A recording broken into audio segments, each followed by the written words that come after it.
उद्धव ठाकरे पुढील निवडणूक अभिजित दिपकेंच्या नेतृत्वामध्ये लढतील असा खोचक टोला जयकुमार गोरे यांनी लगावलेला आहे। ठाकरेंच्या शिवसेनेचं अस्तित्व राहिलं नाहीये, ठाकरेंची शिवसेना दिपकेला नेता म्हणून मान्य करेल असं गोरे म्हणालेले आहेत। यावर राऊतांनी सडेतोड प्रत्युत्तर दिलेलं आहे। दिपकेंमुळे पंतप्रधानांना लपून बसण्याची वेळ आल्याचंही राऊतांनी म्हटलेलं आहे।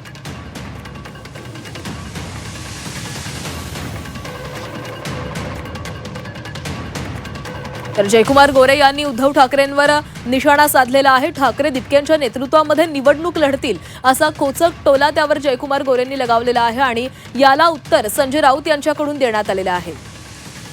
ठाकरेंकडून अस्तित्व शोधण्याचा प्रयत्न सुरू आहे असं देखील जयकुमार गोरे म्हणालेले आहेत। ठाकरेंचे शिवसैनिक दिपकेला नेता म्हणून मान्य करतील असं देखील गोरेंनी म्हटलेलं आहे।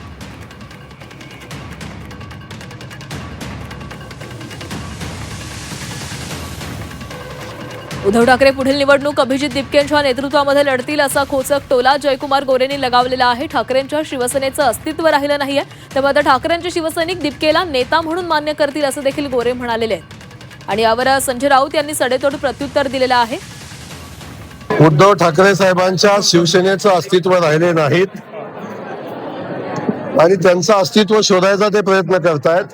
कदाचित येणाऱ्या निवडणुका ते अभिजित दिपकेंच्या नेतृत्वाखाली लढतील आणि शिवसेना त्याला नेता म्हणून मान्य करेल। कापायचा नाही, एक नंबरचा हा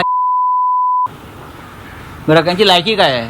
कोण हा जयकुमार रावल का काय म्हणता येतं? हा कोण? गोरे ना कोण तो? काय अभिजित दिपकेने तुमच्या प्रधानमंत्र्याला गुडघे टेकायला लावलं हे विसरलात का?